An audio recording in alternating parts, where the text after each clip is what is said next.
धन्य सतगुरु तेरा ही आसरा। रूहानी सत्संग में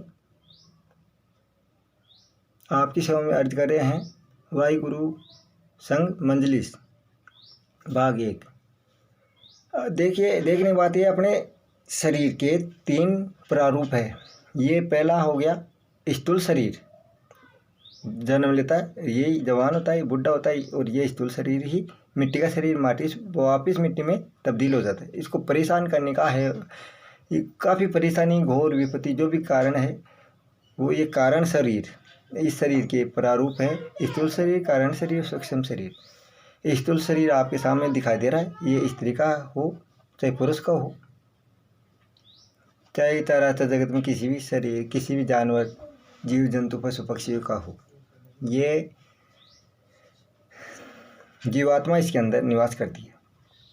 जितने भी इस घोर कलयुग के अंदर जितनी भी घोर विपत्ति, परेशानी, कठिनाई, जैसे जहर देना, मृत्यु को प्राप्त हो जाना, जितनी भी कठिनाई का सामना करना पड़ता है, ये स्थूल शरीर को वहन करना पड़ता है। और स्थूल शरीर को वहन करने के 2 कारण है। पहले तो ये, जो सत्य की तलाश करता है जीवन के अंदर, जो सत्य की तलाश करता है वो इंसान कभी दुखी नहीं हो ही नहीं सकता। दुखी कौन होता है? जो असत्य मार्ग पर चलता है, विवेक नहीं रखता, सत्य का उसको बोध नहीं। असत्य मार्ग पर चलने वाला चोरी करेगा, डाका डालेगा, गबन करेगा, हेराफेरी करेगा, काला बाजारी करेगा, किसी की धोखे से ज़मीन हड़प लेगा, कंपनियां हड़प लेंगे, फैक्ट्री हड़प लेंगे, जमीन जायदाद, होटल, रेस्टोरेंट, थिएटर, जो भी है चलाचल संपत्ति सब हड़प लेने की चेष्टा करते हैं, वो हड़प लेते हैं। असत्य मार्ग पर चलने वाले रास्ते चलते हुए को मारपीट कर लेंगे, जीवों के साथ में गाली गलौज कर लेंगे, नाजायज तंग करेंगे, जहर दे देंगे, कूटर से षड्यंत्र अपनाएंगे, साजिश करते रहते हैं, फांसी लगा देते हैं, पीठ में छुरा डाल देते हैं, ट्रेन के आगे डाल देते हैं। इनने असत्य मार्ग पर चलने वाले इन दुष्टों के बारे में कुछ कहा नहीं जा सकता, क्योंकि इंसानियत इस संसार के अंदर, घोर कलयुग के अंदर क्या है, इंसानियत 10% है। 100 आदमी के अंदर से 10% ही इंसानियत है। इंसानियत किसे कहते हैं? इंसान के स्वरूप में आके जीवों के प्रति दया रखिए, प्रेम रखिए, भाव से रहे। जो असत्य मार्ग पर चलते हैं वो शराब पीते हैं, बूचड़ खाने की जैसे रहते हैं, उनका खाने का पीने का होश नहीं, चलने फिरने का कोई होश नहीं, पहनने का कोई होश नहीं, वो हिंसक जानवर की जैसे रहते हैं। उनकी अपन छोड़िए, अपन को उनकी कोई मतलब नहीं है। मेहनत है सत्य की तलाश। सत्य की तलाश से देखिए, इस अपने शरीर के 3 प्रारूप हमने आपको बताए हैं। दुनिया दुख का मूल कारण। कई कहते हैं गुरुजी इस कलयुग के अंदर दुख का मूल कारण क्या है? दुख का मूल कारण यही है भैया, देख लीजिए आप, ध्यान दीजिए, ये अपना शरीर है, स्त्री का हो चाहे पुरुष का हो, अपन इससे प्रेम करते हैं, क्यों ना? इसी से प्रेम करते हैं। प्रेम इससे करते हैं, सूक्ष्म शरीर से करते नहीं है। और ये इससे प्रेम करते हैं तो ये क्या है, बीच में रह गया कारण शरीर। स्थूल और सूक्ष्म दोनों के बीच में कारण शरीर रह गया। कारण क्या है? ये है मन। ये क्या है? जैसे ये जितने भी गंदे विचार है, गंदे धाराएं हैं, असत्य मार्ग पर चलाने का प्रारूप, झूठ बोलने का, विचारों का झमेला, ये कारण शरीर मन के ही सब नाटक है। मन क्या है? नौरंग क्या चौरंग है, मन है चौरंगी लाल।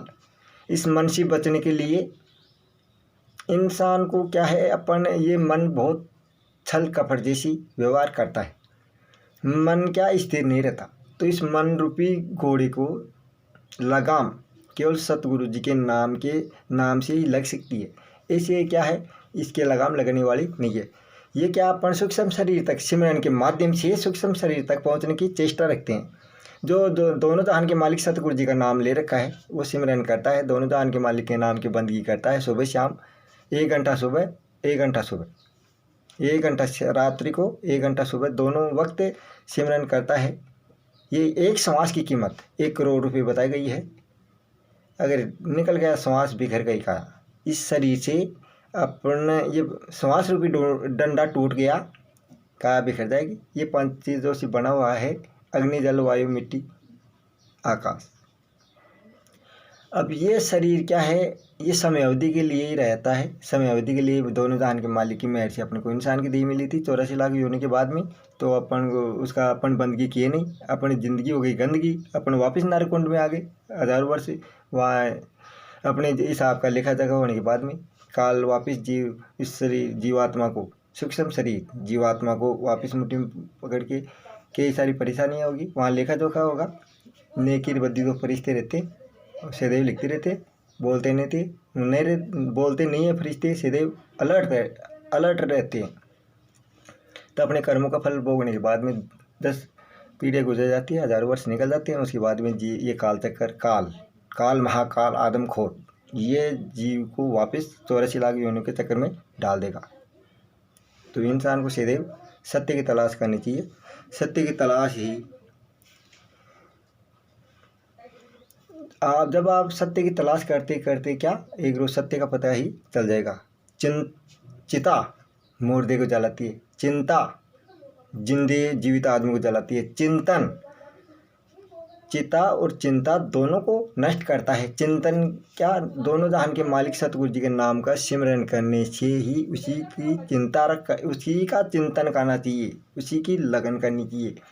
उसी से क्या, जन्मों जन्मों के पाप कर्म, जीवात्मा काफ़ी मलिन चली आ रही है, इसको नाम के सिमरन से पाक साफ हो जाएगी। फिर आप इस जहान से अलविदा होकर उस जहान में चले जाओगे।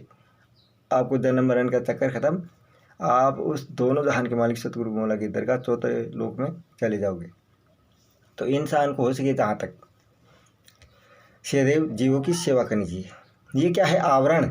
आवरण क्या है, जैसे गाय का हो गया, बैल का हो गया, गधे का हो गया, खच्चर का हो गया, उड़ने वाले आकाश में पंछियों का हो गया, पानी में रहने वाले का हो गया, सर्प योनि का हो गया। जो भी आवरण है 84 लाख योनियों का, प्रकृति को छोड़ करके बाद में सभी आवरण है।